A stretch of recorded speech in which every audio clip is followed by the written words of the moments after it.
तो अब आओ देखते हैं मेमोरीज ऑफ चाइल्डहुड का पार्ट 2 को, जिसकी ऑथर है बामा। उनकी स्टोरी का नाम है we too are human beings. But story में बढ़ने से पहले ऑथर बामा के बारे में थोड़ा बात करते हैं। हमारी ऑथर बामा एक तमिल दलित वुमेन राइटर है, जिन्होंने बचपन से अपनी आंखों से देखा है डिस्क्रिमिनेशन होते हुए दलित लोगों के खिलाफ। वो खुद भी एक दलित थी और उसने बहुत करीब से देखा है कि कैसे सोसाइटी दलित लोगों के साथ ट्रीट करता है। और उसका बचपन का जो भी एक्सपीरियंसेस था ना, उसने अपने ऑटोबायोग्राफी कुरुकू में लिखा था। और उनका ये story we too are human being उनके बायोग्राफी कुरुकू का एक छोटा सा हिस्सा है। अब ये जो वर्ड है कुरुकू, ये एक पत्ता है जिसे कहते हैं पल्मायरा लिप्स। और कुरुकू का मतलब है कोई नया जिंदगी, कोई बहुत फ्रेश सा चीज जिसके अंदर स्ट्रेंथ भी हो। अब हमारे ऑथर के लिखे हुए जितने भी स्टोरीज थे, वहाँ बहुत दुख दर्द छुपा हुआ होता था। बट दुख दर्द के अलावा उनके अंदर उम्मीदें भी होता था कि कैसे वो उस दुख दर्द से बाहर निकलता है। और वो अपने स्टोरी में भी यही करती है। आओ पढ़ते हैं we too are human beings, written by Bama. But इससे पहले मैं हूँ तुम्हारा दोस्त और होस्ट बीवी, निकल चुका स्टोरी टेलर बनने के जर्नी पे। एक्सपर्ट नहीं हूँ, बड़ा वो चीजें कर रहा हूँ जिससे मुझे अच्छा फील हो और तुम लोग को ये स्टोरी मरते दम तक याद रहे। अगर तुमने अभी तक चैनल को सब्सक्राइब नहीं किया तो क्या कर रहे हो।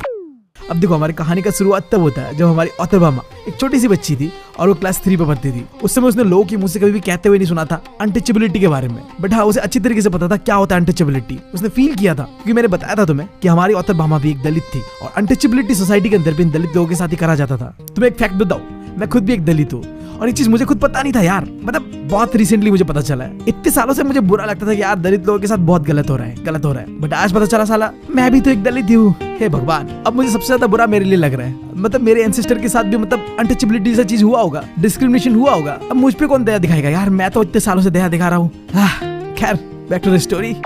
अब एक दिन क्या होता है, हमारी ऑथर स्कूल से घर जा रही थी। उसके कंधे पे एक पुराना सा बैग टंगा हुआ था और स्कूल से घर का जो वॉकिंग डिस्टेंस था वो बस 10 मिनट का था। बट हमारी ऑथर बामा बहुत चुलबुली थी। वो इस 10 मिनट के रास्ते को आधे घंटे लगाती है। वो स्कूल से घर जाते वक्त रास्ते पे अलग अलग चीजों को देख के एंजॉय करते हुए घर जाती थी। अब तुम मुझे बताओ कि तुम्हारे घर से स्कूल का डिस्टेंस कितना था और तुम कैसे जाते थे यार स्कूल। मतलब अगर तुम बहुत ज्यादा अमीर ज्यादा होते होगे तो तुम्हारे लिए गाड़ी आता होगा पर्सनल, और अगर हमारे से फकीर ज्यादा होते होगे तो अपने पैरों से चलते होगे। तुम कौन से वाले कैटेगरी में आते हो बता दो यार। खैर, बैक टू द स्टोरी। हमारी ऑथर बामा स्कूल से घर आधे 1 घंटे लगा के जाती थी। उसे रास्तों पे, दुकानों में, बाजारों में जो दिखता था वो सारी चीजें देखते देखते ही घर जाती थी। अब आओ जानते हैं स्टोरी में डिटेल में कि वो रास्तों पे क्या क्या देख के आधे 1 घंटे लगाती थी। वो रास्ते पे जाते वक्त देखती थी मॉन्की डांस, बंदर नाच, तुम कुछ भी कह लो। फिर वो देखती थी कि एक सपेरा यानी कि स्नैक चार्मर अपने बांसुरी से सबको नचा रहा है। और वो देखती थी एक साइकिलिस्ट है जो कि 3 दिनों से साइकिल चला रहा है। वो सुबह से शाम तक बस पैडलिंग करे जा रहा है, साइकिल चलाए जा रहा है। और वो देखती है कि लोग उस साइकिलिस्ट की शर्ट पे पैसे टंगा के रखे हुए थे ताकि वो और ज्यादा मोटिवेट फील करे। और फिर हमारी ऑथर बामा जब थोड़ा और आगे चलती थी तो वो देखती थी स्पिनिंग व्हील्स को यानी कि चरखे को। थोड़ा आगे जाने पे हमारी ऑथर को दिखता है एक बड़ा सा टेम्पल, जिसका नाम था मरियाता टेम्पल। उस टेम्पल के गेट पे एक बड़ा सा घंटा टंगा हुआ था और वो देखती थी कि टेम्पल के आगे लोग पोंगल फेस्टिवल का जो प्रसाद होता है उसे तैयार कर रही होती है। अब तुम मुझे यहाँ पे बताओ कि पोंगल कब मनाते हैं और कहाँ मनाते हैं। और थोड़ा और आगे जाने के बाद हमारी ऑथर को दिखता है गांधी जी का बड़ा सा स्टैचू, और उस स्टैचू के बगल में ऑथर देखती है कि लोग सुकान मछली बेच रहे हैं यानी कि ड्राई फिश बेच रहे हैं। और थोड़ा और आगे जाने पर हमारी ऑथर को दिखता था मिठाइयों की दुकान, भजियों की दुकान और ढेर सारे दुकान। देखो यार, बचपन ना हमारा बहुत खास होता है। हम छोटी से छोटी चीजों को बचपन में ध्यान से देखते हैं और पता नहीं बड़े होने के बाद इन सब चीजों पे नजर ही नहीं जाता है। हम छोटी छोटी चीजों में जो खुशियां होता है उसे ढूंढना बंद कर देते हैं। और शायद इसी को कहते हैं कि तुम्हारा बचपन खो चुका है यार। तो अगर तुम्हें लग रहा है कि तुम्हारा भी बचपन खो चुका है ना, तो यार छोटी छोटी चीजों में खुशियां ढूंढो, शायद वही बचपना है। खैर, बैक टू द स्टोरी। जब हमारी ऑथर और आगे जाती है तो वो रास्ते पे दिखती है नरिकुराबन ट्राइब कम्युनिटी के लोगों को। अब मुझे नहीं पता कि मैं सही प्रोनाउंस कर रहा हूँ कि नहीं कर रहा हूँ, बट ये एक ट्राइब था जो बेच रहा होता है पिंजरे पे जंगली जानवरों को। अब हमारी ऑथर देखती है कि वो नरिकुराबन कम्युनिटी का एक इंसान पिंजरे में एक लीमर को कैद करा हुआ था। अब लीमर ना एक बंदर जैसे देखने वाला जानवर होता है जो कि ज्यादातर मेडागास्कर में पाया जाता है, बट पता नहीं यहाँ तमिलनाडु में क्या कर रही है। अब लीमर के अलावा हमारी ऑथर देखती है कि ये ट्राइब के लोग सुइया बेच रहे हैं, कान साफ करने वाला इंस्ट्रूमेंट बेच रहे हैं और कई सारी चीजें बेच रहे हैं जो कि बता नहीं सकती हमारी ऑथर भी तुम्हें। और ये सारी चीजें मिलके हमारी ऑथर को इस बाजार में कैद करके रखी हुई है। मतलब यहाँ से वो चल के जा ही नहीं सकती भाई। एक जगह जाएगी, कुछ देखेगी, फिर अलग जगह जाएगी, कुछ और नया दिख जाएगा। इसीलिए वो अपने 10 मिनट की जर्नी को 30 मिनट या 1 घंटे तक लगा देती थी। अब वो यहाँ पे नहीं रुकती है, वो बताती है कभी कभी वो देखती है कि कुछ लोग पॉलिटिकल पार्टीज के आते हैं, स्टेज लगाते हैं एंड देन बहुत गुस्से में स्पीचेस देना स्टार्ट कर देते हैं। देन वो रास्ते पे देखती थी कि स्ट्रीट प्ले चल रहा है, मतलब यार तमाशे होते हैं ना, करते हुए दिखाते हैं वैसा कुछ। कभी उसे रास्ते पे पपेट शो दिखता था तो कभी स्टंट मारते हुए लोग दिखते थे जो कहते थे कि no magic no miracle just stunt, like होता है ना चिंगारियों पे चल चल के जाते हैं लोग, वैसा कुछ। अब ये सारी चीजें समय समय पे हमारी ऑथर को दिखता है और जब भी दिखता था ना, हमारी ऑथर फुल एंटरटेन होती है। और अल्टीमेटली इन सारी चीजों से होता क्या था, हमारी ऑथर को घर जाने में लेट हो जाता था। और मान लो ये मैजिकल शॉप, पॉलिटिकल पार्टीज का बातें करना नहीं भी होता था ना, फिर भी हमारे ऑथर को दिखता था कि बाजार में एक कॉफी शॉप है जहाँ वेटर क्या करता है, कलाबाजी दिखाते हुए कॉफी को एक ग्लास से दूसरे ग्लास में डाल रहा होता है। या फिर वो देखती थी कि दुकानों के बाहर लोग प्याज काट रहे हैं और अपने मुंडी को तरह हटा के काट रहे, क्योंकि यार प्याज काटते वक्त आंख से आंसू निकल जाता है, वो तो तुम्हें भी पता होगा। या फिर हमारे ऑथर देखती थी एक बार से आलमंड ट्री को, जब जोर से हवा देता था ना तो गच्छी से आलमंड इधर उधर गिरते थे, और ये सारी चीजें हमारी ऑथर देखती थी। अब देखो लिस्ट बहुत लंबा है, मैं बताते बताते थक जाऊंगा, तुम समझ जाओ। जब इतने सारी चीजें रास्ते पे हमारी ऑथर देखती थी तो 10 मिनट का रास्ता आधा एक घंटा तो लगना तो मतलब कंफर्म है यार। अब देखो आगे हमारी ऑथर बताती है कि सीजन के हिसाब से हमारी ऑथर को अलग अलग वेजिटेबल्स और फ्रूट भी दिखता था। लाइक उसे बाजार में मैंगो दिखता था, कुकुम्बर दिखता था, सुकरकन दिखता था, स्वीट पोटैटो दिखता था, पाम फ्रूट्स दिखता था, प्लम सिरप दिखता था, प्लम फ्रूट दिखता था, जैक फ्रूट दिखता था, गुआवा दिखता था। मतलब मैं बताते बताते थक जाऊंगा, इतने सारी चीजें वो देखती थी। और साथ ही साथ हमारी ऑथर ये भी दिखती थी कि रोज लोग बेच रहे होते थे मिठाइयाँ, भजिया, हलवा। भाई साहब इतने सारी चीजें खाने का सुन के तो मुझे भूख लग रहा है यार, मतलब सही में मुझे कोई राजस्थान का रबड़ी खिला दो यार, मतलब बहुत टेस्टी था। आज से 1 साल पहले मैं राजस्थान गया था और वहाँ का रबड़ी खा के तो मैं फैन हो गया वहाँ का। कोई अगर मुझे राजस्थान से सुन रहा है तो प्लीज यार थोड़ा रबड़ी मेरे घर भेजाई दो।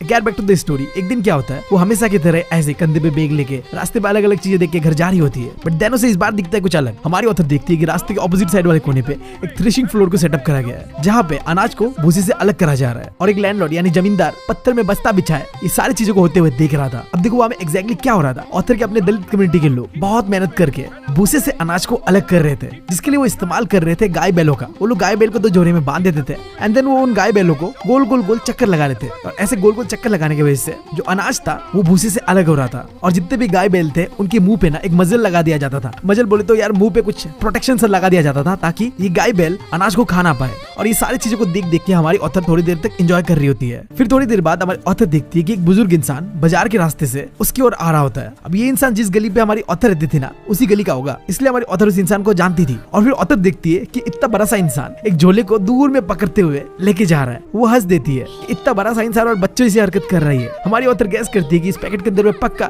वड़ाई होगा या फिर ग्रीन बनाना भजिया होगा, क्योंकि उस पैकेट को जिस तरीके से रैप करा गया था ना उससे क्लियरली दिख रहा था तेल के दाग। अब ऐसा पैकेट के रैपर पे ऑयल देख के हमारी ऑथर कंफर्म हो जाती है कि इस पैकेट पे पक्का वड़ाई होगा या केले का भजिया होगा। बट हमारी ऑथर को अजीब लगता है जिस तरीके से वो इंसान उस भजिया के पैकेट को छू रहा था। वो लिटरली छू भी नहीं रहा था, वो बूढ़ा इंसान उस पैकेट को एक धागे से बांध के बहुत ही दूर से पकड़ते हुए लेके जा रहा था। अब फिर हमारे ऑथर बामा को लगता है कि जिस तरीके से वो बूढ़ा इंसान उस पैकेट को लेके चल रहा है ना पक्का उस पैकेट को गिरा देगा, बट ऐसा कुछ होता नहीं है।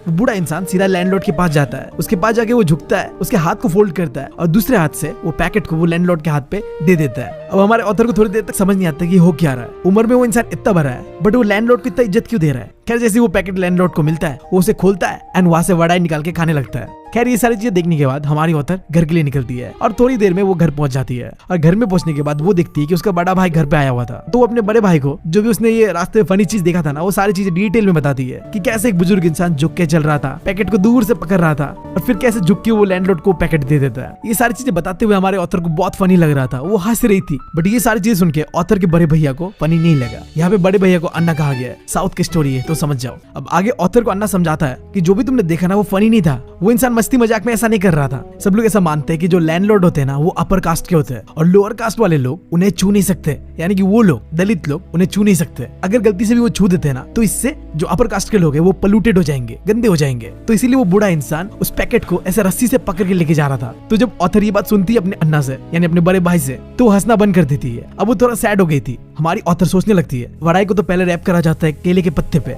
एंड देन उसे कागज में पैक करके पार्सल करते हैं, तो कैसे वो अपर कास्ट के लोग ऐसा सोच लेते हैं कि अगर हम इस पैकेट को टच कर दे तो ये गंदा हो जाएगा। ये सारी चीज सोचते सोचते हमारी ऑथर बामा को गुस्सा आने लगता है। उसका मन करता है कि अभी जाकर उस वड़ाई को टच कर दूं और गंदा कर दूं ताकि वो लैंडलॉर्ड उसे खा ही ना पाए। हमारी ऑथर सोचने लगती है कि क्यों उनके गली का वो बुजुर्ग इंसान इतना मेहनत करके बाजार जाए और झुक झुक के उस पैकेट को बिना पकड़े दरे दरे उस लैंडलॉर्ड के पास लेके जाए और वो लैंडलॉर्ड बस आराम से उसे फाड़ के खाए और बदले में उस बुजुर्ग को इज्जत भी ना दे। ये सारी चीज सोच सोच के वो बहुत ज्यादा फ्रस्ट्रेटेड हो रही होती है, उसे गुस्सा आ रहा होता है क्योंकि शायद पहली बार हमारे ऑथर को पता चला था अनटचेबिलिटी क्या होता है। आई होप तुम्हें समझ आया होगा कि अनटचेबिलिटी का मतलब क्या होता है। ये अपर कास्ट के लोग सोचते थे कि जो लोअर कास्ट के दलित है ना ये अगर उनके किसी भी चीज को छू देंगे ना तो वो गंदा हो जाएगा, पल्यूट हो जाएगा, और इसी को नाम दिया गया अनटचेबिलिटी। अब हमारी ऑथर सोचने लगती है कि ये अपर कास्ट के लोग अपने आप को इतना महान कैसे सोचते हैं। इन्होंने क्या 4 पैसे कमा लिए तो ये इंसानों का फीलिंग्स से कदर नहीं करेंगे, हम भी तो इंसान है ना। वो सोचती है कि उनके लोगों को इन लोगों के लिए छोटे मोटे काम बिल्कुल नहीं करना चाहिए, हमें बस उन चीजों के लिए काम करना चाहिए जिन चीजों के लिए हमें बस पैसे मिलते हैं। हमें बस उनके खेतों में काम करना है, अपने पैसे लेने और वापस आ जाना है। अब हमारी ऑथर भामा अपने अन्ना के बारे में थोड़ा कुछ बताती है कि उनके अन्ना ना यूनिवर्सिटी में पढ़ते हैं और अब छुट्टी पे वो घर आए हुए हैं। उनके पड़ोस के गांव में एक लाइब्रेरी था, तो जब भी हमारे ऑथर के अन्ना को जरूरत पड़ता था किताबों का, तो वो पड़ोस के गांव के लाइब्रेरी से जाके किताबें बोरो कर लिया करता था। तो एक दिन क्या होता है, जब अन्ना पड़ोस के गांव के लाइब्रेरी से किताबें बोरो करके घर की ओर आ रहे होते हैं ना, तो गुजरते एक इरिगेशन टैंक के पास से। अब वहां से गुजरते वक्त अन्ना का मुलाकात होता है जमींदार के कोई आदमी से। अब वो आदमी अन्ना को देखता है और पहचान नहीं रहा था कि है कौन, तो अन्ना को पूछता है, अप्पा तुम कौन हो, तुम्हारा नाम क्या है। वैसे मैंने इंटरनेट पे पढ़ा था कि तमिल में अप्पा को डैड कहते हैं, बट स्टोरी के सेंस पे क्या कहा जा रहा है मुझे समझ नहीं आ रहा। बट वो इंसान हमारे अन्ना को कहता है कि अप्पा आप कौन हो, आपका नाम क्या है। तो अन्ना अपना नाम बताता है और नाम बताने के साथ साथ वो इंसान पूछता है तुम कौन से गली पे रहते हो। अब यहाँ पे देखो, ये चीज हमें इसलिए बताया जा रहा है जैसे ही अन्ना यानी कि हमारे ऑथर का जो बड़ा भाई है वो अपना एड्रेस बता देगा ना, वो जमींदार के आदमी को पता चल जाएगा किसका कास्ट क्या है।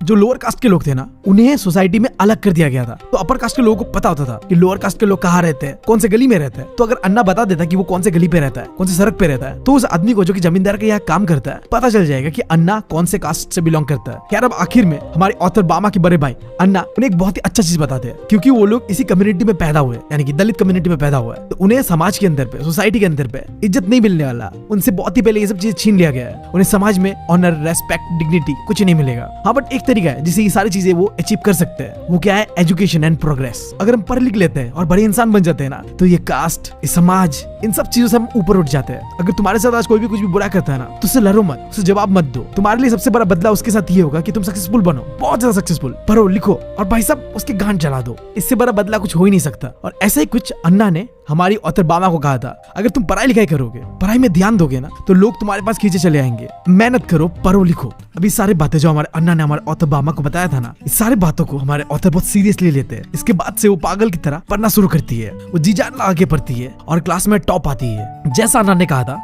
वैसा ही होता है। जैसे ही वो टॉप करती है, लोग उसके और खींचे चले आते हैं, नए नए दोस्त बनते हैं और लोग उसे पसंद कर रहे थे। और इसी के साथ हमारा क्लास 12 का जर्नी यही पे होता है खत्म। अब शायद मेरा मुलाकात तुमसे कभी ना हो। तुम अपने रास्ते पे जाओगे, मैं अपने रास्ते पे। तो मेरा तुम सब लोगों को आखिरी बाय। मैं एक डेडिकेटेड वीडियो भी बनाऊंगा इसके ऊपर, तो इसका इंतजार जरूर करना। लगभग 2-3 साल हमने साथ बिताया, जितने भी लोग हैं, बट चलो एक कनेक्शन था हम लोगों के बीच।